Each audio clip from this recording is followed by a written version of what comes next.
Dahulu kala ada seorang saudagar kaya yang memiliki 3 orang putri. Putri bungsu disebut kecantikan. Para suster tidak menyukainya karena dia adalah favorit semua orang. Suatu hari sang ayah akan pergi ke kota dan bertanya kepada putri-putrinya apa yang harus dibawa sebagai hadiah.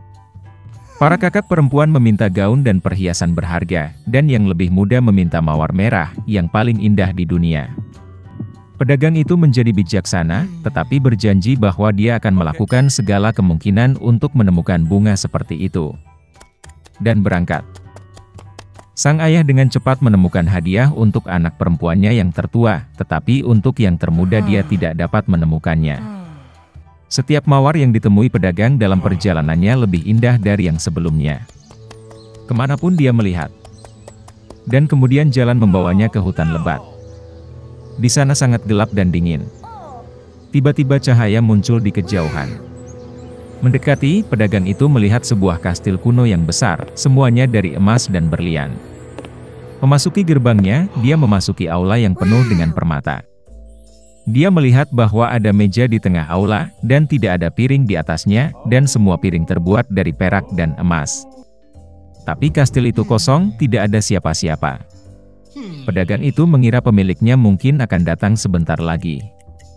Dia menunggu 1, 2, 3 jam tidak ada yang muncul. Pedagang itu tidak bisa menahan diri dan duduk di meja. Setelah makan dari perut, orang tua itu berangkat. Mengemudi di sepanjang gang, pedagang itu melihat semak mawar dengan keindahan yang belum pernah terjadi sebelumnya, dan teringat permintaan putri bungsunya. Dia menyetir dan memetik mawar yang paling indah.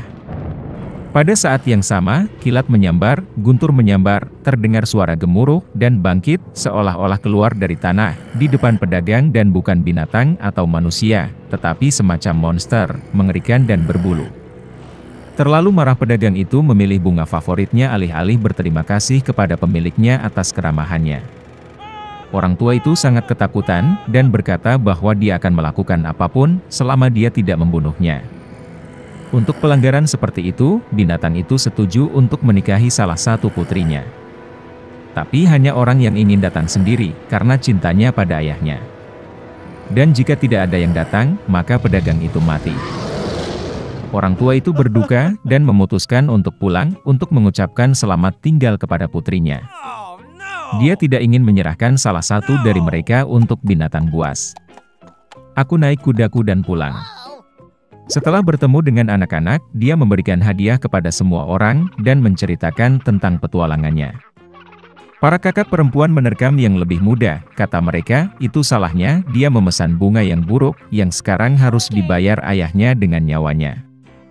Kemana si cantik menjawab bahwa dia dengan senang hati akan pergi ke binatang buas itu, bukan ayahnya. Jadi, keesokan harinya, Beauty mulai berkembang. Kuda itu dengan cepat menemukan jalan kembali ke kastil. Memasuki aula, dia menemukan meja dengan anggur dan makanan lezat. Si cantik mengira binatang itu ingin memakannya, jadi dia memberinya makan. Segera setelah dia makan malam, terdengar suara gemuruh, dan monster yang mengerikan dan berbulu muncul, seolah-olah dari bawah tanah. Dan binatang itu berkata kepada kecantikan bahwa karena dia sendiri datang ke sini atas kemauannya sendiri, itu berarti dia memiliki hati yang baik. Dan monster itu juga akan baik padanya. Dan dengan kata-kata ini, binatang itu menghilang. Bangun di pagi hari, Beauty memutuskan untuk berjalan-jalan. Memasuki salah satu ruangan, dia melihat tulisan di atas meja, apapun keinginan kecantikan, aku akan lakukan. Gadis itu berpikir bahwa bagaimanapun monster itu baik, dan mungkin dia tidak akan memakannya. Jadi mereka hidup untuk waktu yang lama, binatang itu memperlakukan kecantikan dengan sangat baik, dan memenuhi semua keinginannya. Suatu hari gadis itu bermimpi ayahnya sakit. Dia benar-benar ingin mengunjunginya. Si cantik menangis dengan air mata meminta Beast untuk melepaskannya, dan berjanji bahwa dia pasti akan kembali. Monster itu menjawab bahwa dia bebas, dan dapat kembali kapanpun dia mau. Keesokan harinya, si cantik mengenakan pakaian termahal dan pergi ke ayahnya. Dia sangat senang melihat putrinya selamat dan sehat.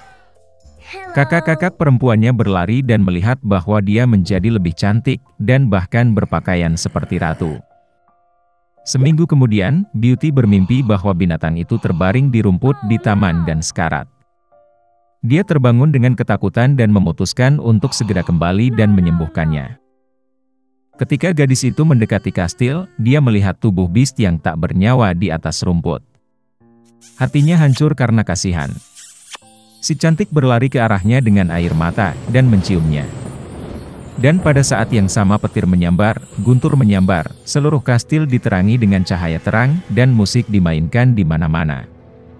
Monster itu menghilang, dan sebagai gantinya pangeran yang paling menawan berbaring di atas rumput. Dia memberitahu Beauty bahwa peri jahat ini telah menyihirnya dan mengubahnya menjadi monster sampai seorang gadis cantik jatuh cinta padanya dan ingin menikah. Si cantik memberinya tangannya, dan mereka pergi ke kastil.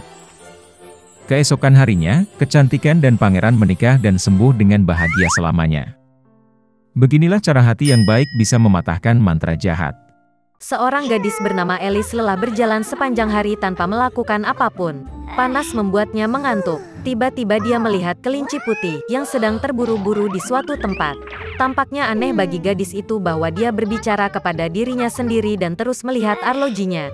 Terbakar dengan rasa ingin tahu, Alice bergegas mengejar kelinci itu, dan tanpa ragu-ragu melompat setelah dia ke dalam lubang. Di dalamnya ada sumur yang dalam, dindingnya dilapisi rak buku. Alice jatuh sangat lambat dan berhasil melihat semuanya dengan benar. Begitu sampai di dasar sumur, gadis itu melihat meja kaca dengan 3 kaki. Di atasnya tergeletak kunci emas kecil dan semacam botol. Alice mencoba membuka pintu dengan kuncinya, tetapi ternyata pintu itu terlalu kecil. Melihat sekeliling, dia melihat sebuah pintu kecil. Untuk membukanya dan menemukan dirinya berada di taman yang megah, Alice harus minum dari botol dari meja. Setelah menyesap beberapa kali, dia mulai mengecil. Gadis itu menyusut begitu cepat sehingga dia tidak punya waktu untuk mengambil kunci dari meja. Kemudian dia melihat pai ajaib di lantai. Segera setelah Alice menggigit, dia mulai tumbuh dengan cepat ke atas. Gadis itu telah tumbuh begitu besar sehingga dia tidak bisa melewati pintu yang disayanginya lagi. Alice mulai menangis begitu banyak sehingga segera genangan air besar terbentuk di dekatnya. Pada saat itu dia melihat kelinci putih. Gadis itu memanggilnya, tetapi dia sedang terburu-buru, dan dengan ketakutan menjatuhkan sarung tangan dan kipasnya. Alice mengambilnya dan menyadari bagaimana dia mulai menyusut. Alasannya adalah penggemar sihir. Alice jatuh ke dalam genangan air matanya sendiri. Ketika dia terlempar ke darat, gadis itu kembali memperhatikan kelinci. Dia bingung Alice dengan pembantunya, dan memerintahkan untuk segera pulang untuk sarung tangan baru dan kipas angin. Gadis itu berlari untuk melaksanakan perintah itu. Di rumah kelinci, dia tidak bisa menahan rasa ingin tahunya, dan meminum cairan dari botol. Ini mengarah pada fakta bahwa Alice tumbuh menjadi sangat besar dan dengan cepat memenuhi seluruh rumah. Dia bisa menyusut hanya berkat pai. Setelah mendapatkan kembali dimensi sebelumnya, gadis itu lari. Segera dia melihat jamur besar di mana ulat biru besar sedang duduk. Alice mengeluh padanya tentang perubahan tinggi badannya yang konstan. Ulat itu menyarankan gadis itu untuk memakan sepotong jamur. Alice makan sedikit dan akhirnya kembali ke tinggi normalnya. Dan dia melanjutkan. Tiba-tiba Alice melihat sebuah rumah. Masuk ke dalam, gadis itu berada di dapur, di mana dia melihat Duchess dengan bayi menangis di pelukannya. Seekor kucing besar sedang duduk di lantai, tersenyum lebar. Duchess menjelaskan kepada Alice bahwa dia tersenyum karena itu adalah kucing Cheshire.